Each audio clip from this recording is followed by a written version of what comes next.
Hi everyone and welcome to another episode of Aron Nimzowitsch, my system. The customary quote: Pawns, they are the soul of this game. They alone form the attack and defense.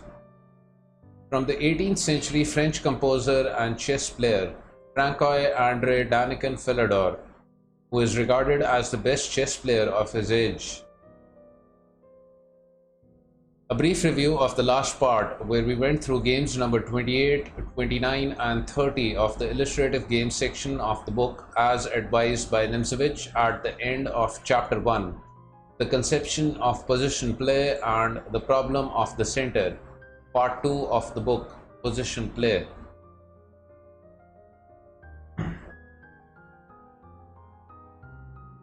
So now, moving further into the book, we begin the chapter The Doubled Pawn and Restraint, which is chapter 2 of the second part of the book, Position Play. Nimzowitsch begins the chapter with the topic number 1, the affinity between a doubled pawn and restraint. The former, that is, doubled pawn, should favor the execution of enemy plans for restraint. What does it mean to labor under the disadvantage of doubled pawns? The conception of passive equals to static and active equals to dynamic weaknesses. When does the dissolution of enemy doubled pawns seems to be indicated? The one real strength of doubled pawns. Nimzowitsch writes, restraint is conceivable without the presence of enemy doubled pawns, but a really complete restraint, which extends over large tracts of the board and makes it difficult for the enemy to breathe, is only possible when the opponent labors under the disadvantage of doubled pawns. What do we mean exactly by laboring under this disadvantage? Chiefly this, that in the event of an advance in close formation, certain paralyzing phenomena may intervene. See, for example, the skeleton position on board. If a white pawn had been at b2 instead of c2, the close advance d4, d5, followed by c4, d4 and c5 would have been possible.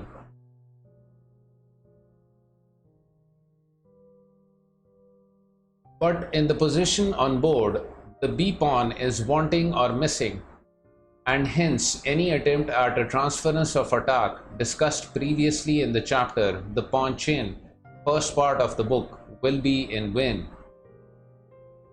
To d4, d5 and c4, the answer will be b6, and the further advance c5 we had planned is shown to be impossible of execution. What we have just learned about the chief weakness of compact or easily defendable double pawns, which we would class as active or dynamic weaknesses, enables us to formulate this rule, that it pays to incite the possessor of a pawn mass whose attacking value is lessened by the presence of double pawns to an advance. Acting in this spirit, black in the case under consideration should, if white played d4, endeavor to induce their opponent to continue their action in the center. So long as white can stop at d4, the defect of the double pawn will be as little in evidence as is a limp in a sitting person. It is only in the advance that the weakness will appear.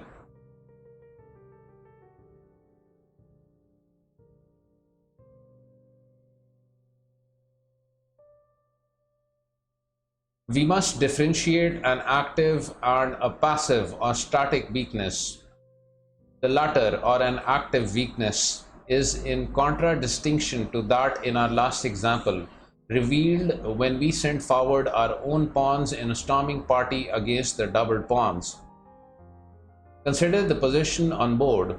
Here the static weakness of the doubled pawn is great, for after c6, d takes on c6, rook takes on c6, or c6, c4, c takes on d5, c takes on d5, rook c3 followed by rook a3. Black will in either case get the advantage. The rule is therefore, given a passive weakness in double pawns, an advance against these pawns is indicated, whereby the dissolution or undoubling of the enemy double pawns need cause us no fear. The evil is in fact only half dissipated or removed. A part of the weakness is got rid of, but for what remains behind, the player has to suffer the heavier penance.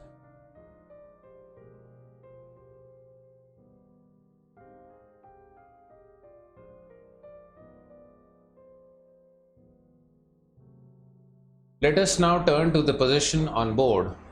Black, the author of this book, let his opponent E. Cohen take the initiative in the hope that the resulting play would in the end lead to a simplification, after which in the endgame it could not be very difficult to take advantage of the double pawns. The game proceeded. Queen d7, queen e1, knight g6, bishop d3, bishop f6, queen f2, and bishop e5. Black relies on the solid strength of e5. Rook c2, rook f8, king h1, b6, queen f3, rook e8, rook f2, knight h8, queen h5, c6, g4, and f6. And now Cohen let himself be carried away by the idea of an interesting attack, which however in the end only resulted in the simplification of the game and the exposure of the hopelessness of his pawn position, pawn at e3 and pawn at e4. He played c5, and after bishop takes on f4, rook takes on f4, d takes on c5, bishop c4 check, knight f7, g5, rook e5, rook f5, rook takes on f5, and e takes on f5.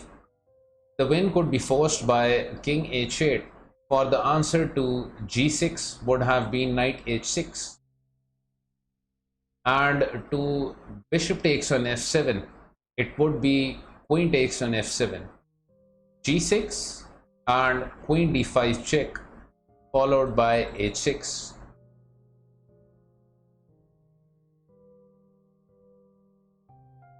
Black was therefore right in choosing a waiting strategy, for the wing attack must fail against the center file, with black's strength at e5, and the endgame is hopeless for white. Although the waiting strategy was correct, yet the advance was also possible, for white's doubled e-pawns are here a static weakness.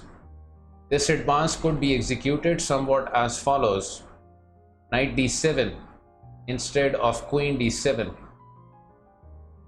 bishop f3, knight f6, queen c2, and c6.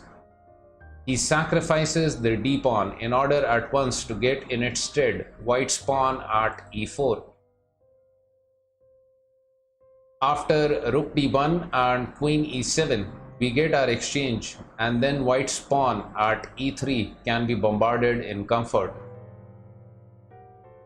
The full rule therefore runs: to isolated double pawns and to compact double pawns, or those which are advancing, the question should be put equals to be attacked by pawns. An enemy double pawn complex which has not started its advance should, before the question is put to it, first be incited to action.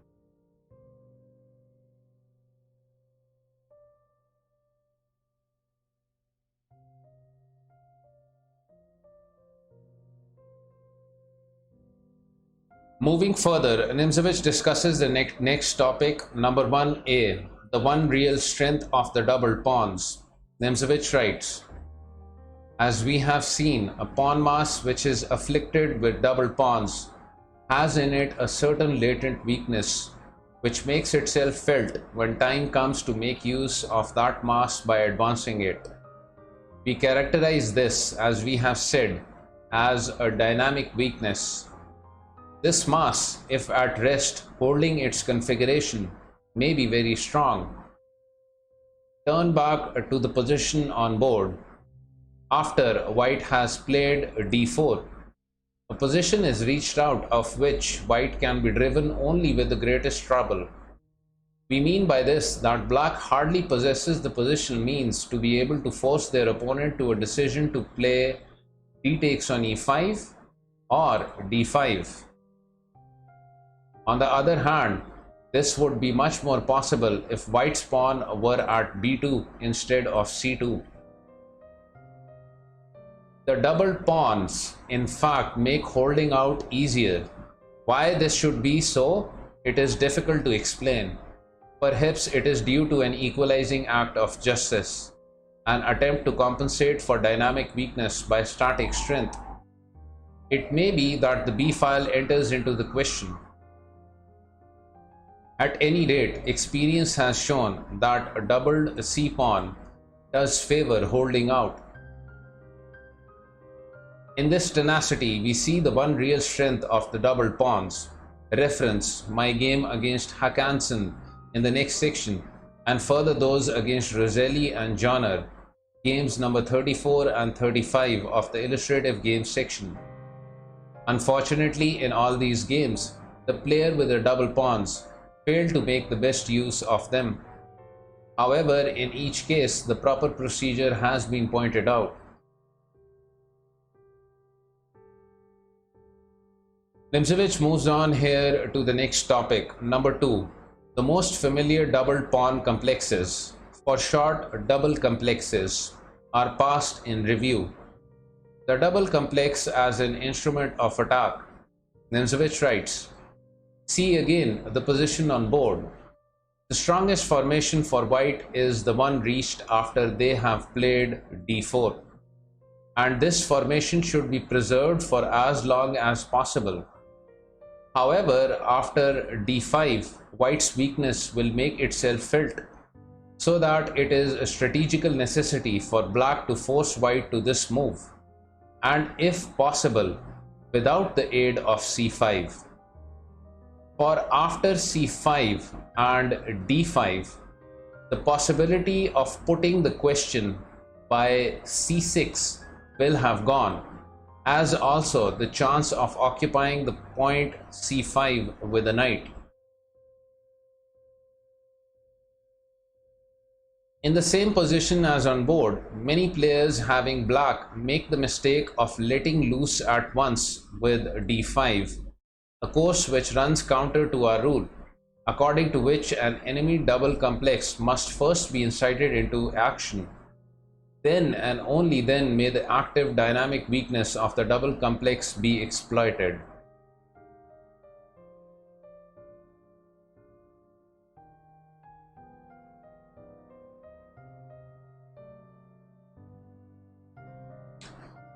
We shall now give examples which will illustrate the struggle between a defense which is trying to hold out in its position and an attacking force which is seeking to force a decision. And first one in which the defending party, in this case white, by one thoughtless move throws away all the trumps in their hand. Håkansson versus Nimzowitsch, played in 1921.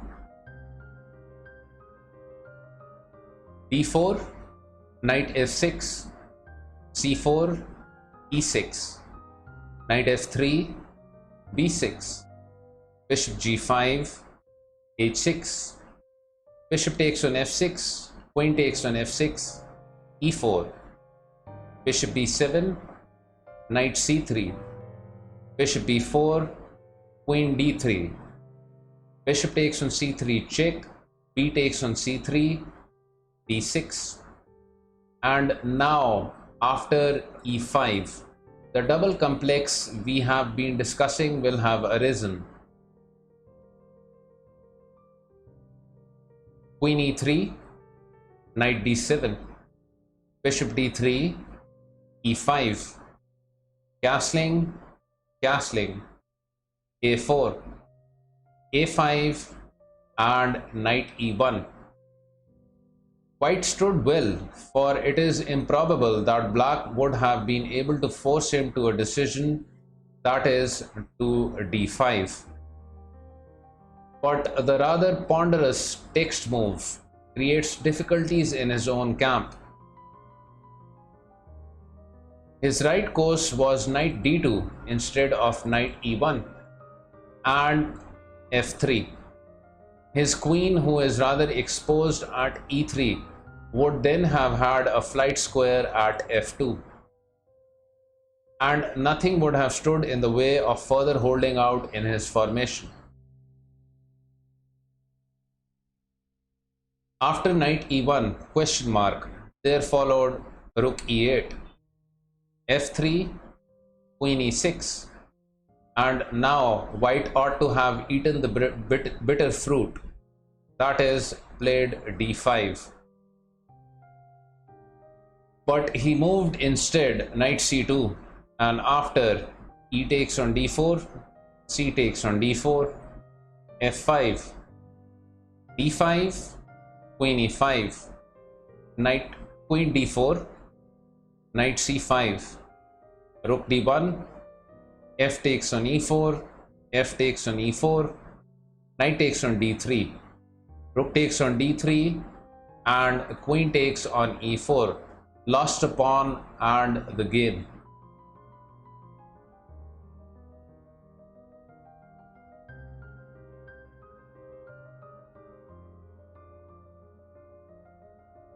The next example is of much heavier metal and is taken from the game Janosky vs Nimzowitsch, St. Petersburg 1914. d4, knight f6, c4, e6, knight c3, bishop d4, e3, b6, bishop d3, bishop d7, knight f3, bishop takes on c3 check, b takes on c3, d6, queen c2, knight d7, e4, e5, castling, castling, bishop g5, h6, bishop d2, rook e8, and rook e1. Black was now faced with a difficult problem of how to induce his opponent to take action in the center. He tried to solve it by playing knight h7 to f8 to e6. Another possibility was knight f8, h3, knight g6, knight h2, rook e7, and if now f4, then e takes on f4, bishop takes on f4, queen e8, and white has no way of comfortably defending his e4 pawn.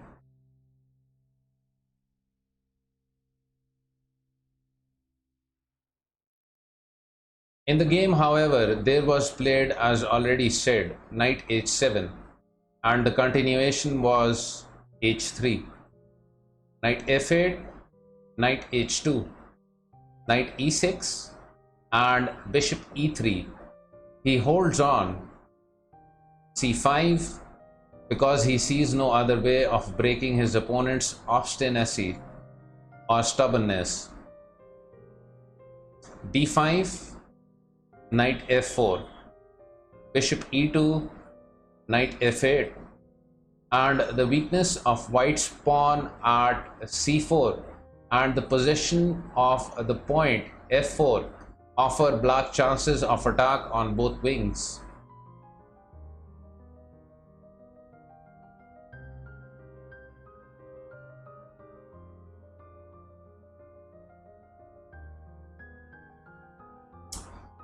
Since, as we have seen, it is often very difficult to induce an opponent who is hanging on to this crouching position to take action in our sense, it is obvious that we ought only to bring about an enemy double complex if it seems likely that we shall succeed in forcing him out of it.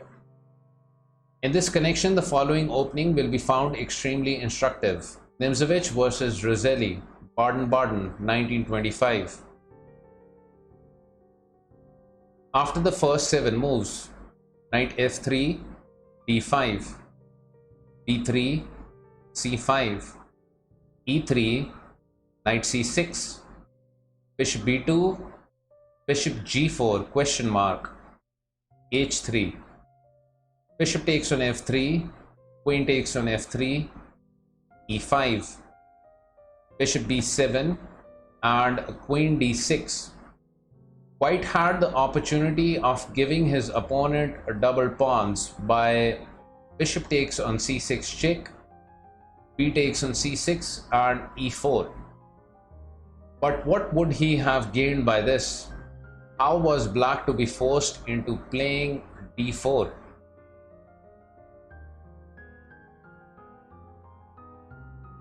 So white played e4 instead, renouncing the idea for the time. d4, but now with the advance d4 already made, the double complex would be a consummation devoutly to be wished. So to this end, white played knight a3, threatening knight c4, queen c7, bishop takes on c6 check, and b takes on c6. And the game proceeded. f6, knight c4, queen d7, queen h5 check, g6, queen f3, and queen c7. If instead castling long, then knight a5, knight e7, and queen takes on f6.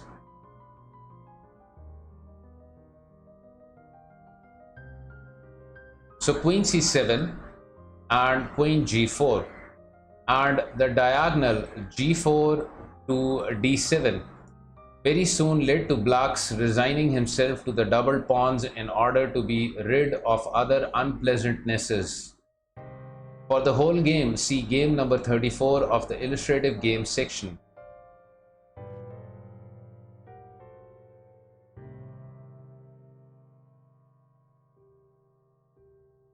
Nimzowitsch writes of this position alongside its diagram in the book as follows.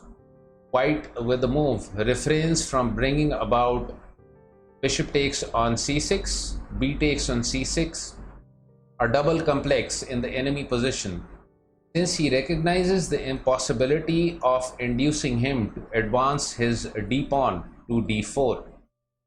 For in reply to e4, he would merely stay where he is.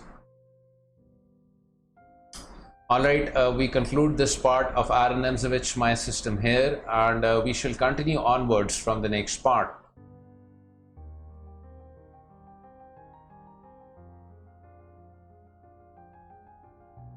Here is a look at the recent channel support from my Twitch stream. Several new supporters: helldesk, Mindilator, Duck the Third, Don't Play When You're Sad, TBA Listen Here, Gilaniali, Joe Ingram, Forlan Churro, and A Becker 755.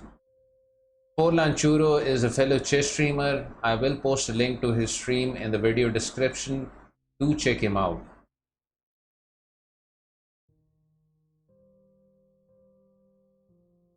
Thank you for the kind support, everyone. Much appreciated. Alright, till next time, take care.